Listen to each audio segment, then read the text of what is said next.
నమస్తే welcome to our channel. గత 2 రోజులుగా అటు దేశ రాజకీయాలు కానివ్వండి, ఇటు ఏపీ రాజకీయాలు కానివ్వండి, ఉపరాష్ట్రపతి ఎన్నిక గురించే తీవ్ర ఉత్కంఠంగా మారాయి. మరి ఇప్పటికే వైసీపీ ఎన్డీఏ కూటమి అభ్యర్థి అయినటువంటి రాధాకృష్ణన్ గారికి మద్దతిస్తున్నట్లు తెలిపింది. మరి అదే రోజు మేడ రఘునాథ్ రెడ్డి గారు వెళ్లి మల్లికార్జున ఖర్గే గారిని కలవడం, అటుపక్క చూసుకున్నట్లయితే జైరాం రమేష్ గారు వైవి సుబ్బారెడ్డి గారికి కాల్ చేయడం ఏ విధంగా చూడాలి? ఇకపోతే కాంగ్రెస్ అధినేత రాహుల్ గాంధీ కూడా జగన్మోహన్ రెడ్డి గారికి కాల్ చేశారట. మరి కాల్ చేస్తే జగన్మోహన్ రెడ్డి పెట్టినటువంటి కండిషన్స్ ఏంటి? మరి ఆ కండిషన్స్ కి రాహుల్ గాంధీ ఒప్పుకున్నారా?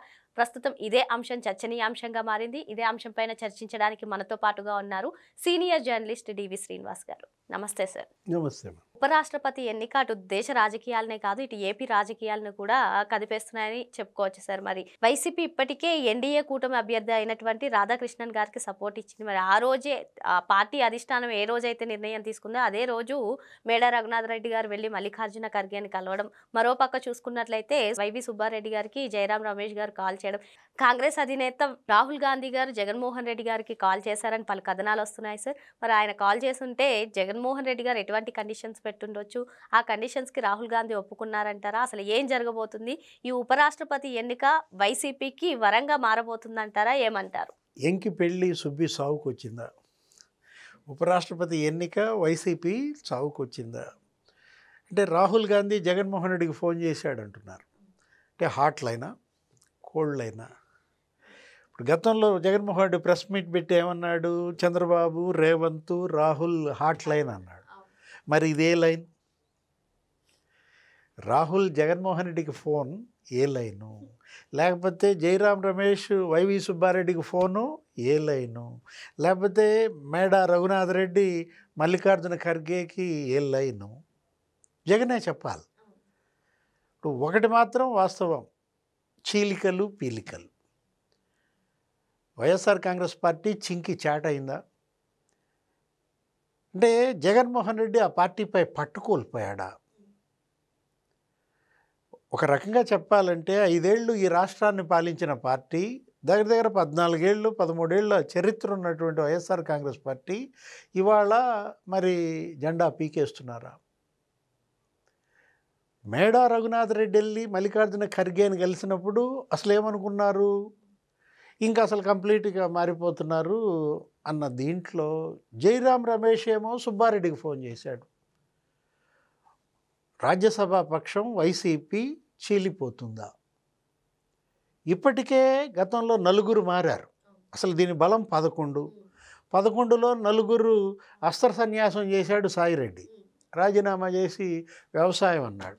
వీళ్ళంతా తేలుస్తున్నాడు వ్యవసాయం చేయటమేమో కానీ. ఆయన మోపిదేవి వెంకటరమణరావు రాజీనామా చేశాడు. లేకపోతే కృష్ణయ్య రాజీనామా చేసి బీజేపీలో చేరాడు, మళ్ళా ఎంపీ అయ్యాడు. బీడా మస్తానరావు రాజీనామా చేసి తెలుగుదేశంలో చేరాడు, మళ్ళా ఎంపీ అయ్యాడు. ఇప్పుడు మేడా రఘునాథ్ రెడ్డి ఇప్పుడు మరి ఇంకెంతమంది చీలిపోతున్నారు? అంటే ఉన్న 7 రాజ్యసభ సభ్యుల్లో ఒక 4 గోడ దూకేస్తున్నారా? ఎవరా 4? ఇవాళ రాహుల్ గాంధీ ఇండియా కూటమికి ఎంతమంది వెళ్తున్నారు?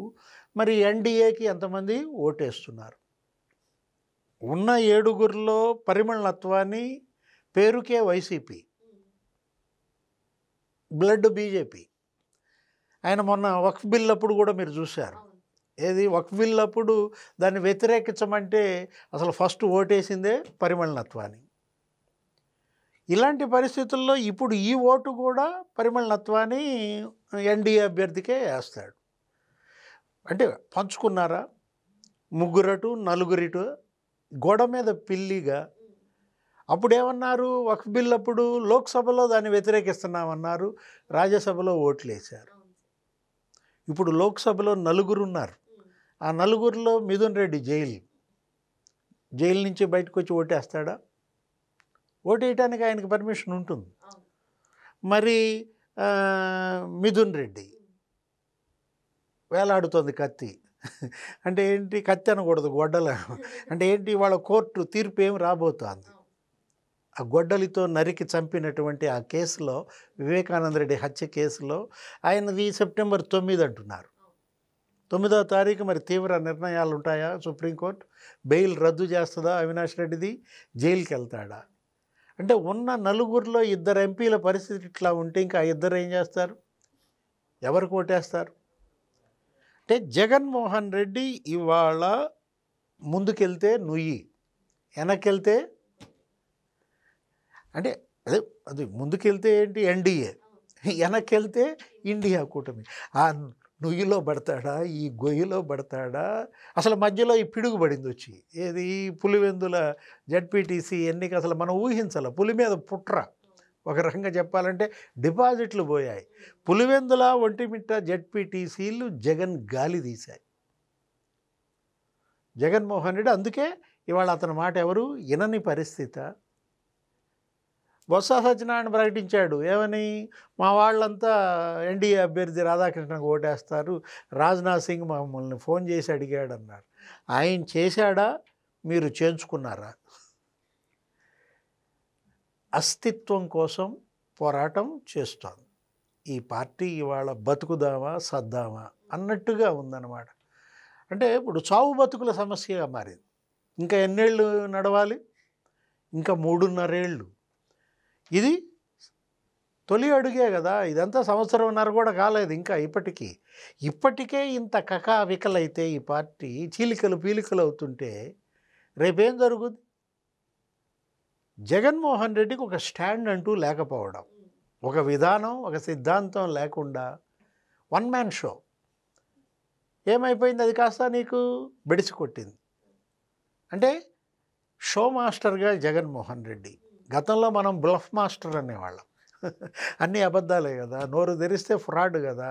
అలాంటిది ఇప్పుడు షో మాస్టర్గా జగన్ మారాడంటే ఇక షో ముగిసినట్టే. జగన్ షో ముగిసిందనమాట. Closed chapter. ఇక అది ముగిసిన అధ్యాయం కాబోతోందా? ఇప్పుడు ఈ 11 అంటే మీరు చెప్పినట్టుగా అటు రాజ్యసభ ఇటు లోక్సభ కలుపుకుంటే 11 స్థానాలు సార్. మరి 11 ఎమ్మెల్యేల పరిస్థితి కూడా అసలు అగమ్య గోచరంగా ఉందని, అందులో కొందరు ఎమ్మెల్యేలు వేరే పార్టీలోకి వెళ్ళిపోదామన్నా ఆ పార్టీలు ఆహ్వానించట్లేదని, వాళ్ళ పరిస్థితి అయితే మరీ దయనీయంగా ఉందని అంటున్నారు. ఆ 11 ఎమ్మెల్యేల పరిస్థితి ఏంటంటారు? అంటే ఇప్పుడు యాక్చువల్గా నైతిక బాధ్యత వహించి ఈయన రాజీనామా చేయాలి. 2 జడ్పీటీసీలు ఓడిపోయాడు నీ నియోజకవర్గంలో. ఇదే రాజశేఖర రెడ్డి అయితే రాజీనామా చేసేవాడు ఈ పాటికి. పులివెందులు అనేది ఇలా కంచుకోట అనుకున్నారు, అది కాస్త డొల్లకోట అయిపోయింది, కూలిపోయింది. ఇలాంటి పరిస్థితుల్లో కూడా మరి ఆయన రాజీనామా చేయకపోతే సభకి వెళ్ళడు, అసెంబ్లీకి రాజీనామా చెయ్యడు. వాళ్ళు సవాల్ చేశాడు బీటెక్ రవి ఏమని, నువ్వు రాజీనామా చేయి, మరి మా 2 జడ్పీటీసీలు గెలిచిన వాళ్ళు కూడా రాజీనామా చేస్తారు, మళ్ళా ఎన్నిక దిగుదామన్నాడు. ఇంతవరకు ఎవరన్నా సవాల్ స్వీకరించారా? అంతకుముందు ఏం చేశాడు, ఈయన్ని అరెస్ట్ చేస్తున్నారు, రేపో మాపో ఇప్పుడు మిథున్ రెడ్డిని అరెస్ట్ చేసిన వెంటనే నెక్స్ట్ నన్ను అరెస్ట్ చేస్తున్నారన్న భయంతో ఏం చేశాడు, టెలికాన్ఫరెన్స్లో పెట్టుకుని అసలు 11 మందిని రాజీనామా చేద్దాం, మళ్ళా ఎన్నికలకు వెళ్దాం, మళ్ళా గెలుద్దాం, అప్పుడు ఇంకా మనల్ని ఎవరు ఏమీ చేయలేరు అని ఏదో అన్నాడంట. వాళ్ళు ఒక్కసారిగా బరస్ట్. ఏంటి, ఇప్పుడు మీతో పాటు మీరు దూకితే దూకండి బావిలో, అంతేగాని మీతో పాటు మేమెందుకు దూకుతామంటున్నారు. ఇప్పుడు రాజ్యసభ పక్షమే ఇలా మరి రాధాకృష్ణకు ఓటేయటం, లేకపోతే జస్టిస్ సుదర్శన్ రెడ్డికి ఓటేయటం ఇట్లా చీలిపోతున్నప్పుడు ఇవాళ అసెంబ్లీ రేపొద్దున సమావేశాలు పెట్టారు. రేపు సెప్టెంబర్ 2nd వీక్ నుంచి అసెంబ్లీ సెషన్స్. అసెంబ్లీ సమావేశాల్లో మరి జగన్ ఇవాళ పట్టు కోల్పోయాడు కాబట్టి అతన్ని ధిక్కరించి ఆ ఎమ్మెల్యేలు వెళ్తారా శాసనసభకి? ఎందుకంటే మరి వాళ్ళకి పెన్షన్స్, వాళ్ళ భవిష్యత్ బీజేపీలో జరిపోతారా, జనసేనలో జరిపోతారా, లేదు వాళ్ళే తిరుగుబాటు వర్గంగా విడిగా ఉంటారా? జగన్మోహన్ రెడ్డి అదే అంటోంది. ఏంటి, పార్టీని నడపలేడు, పార్టీని ముయ్యలేడు. ఏం జరుగుద్ది? జనమే ఆ పార్టీని మూసేస్తారు. మరో అంశంతో మళ్ళీ కలుద్దాం. Thank you sir. నమస్తే.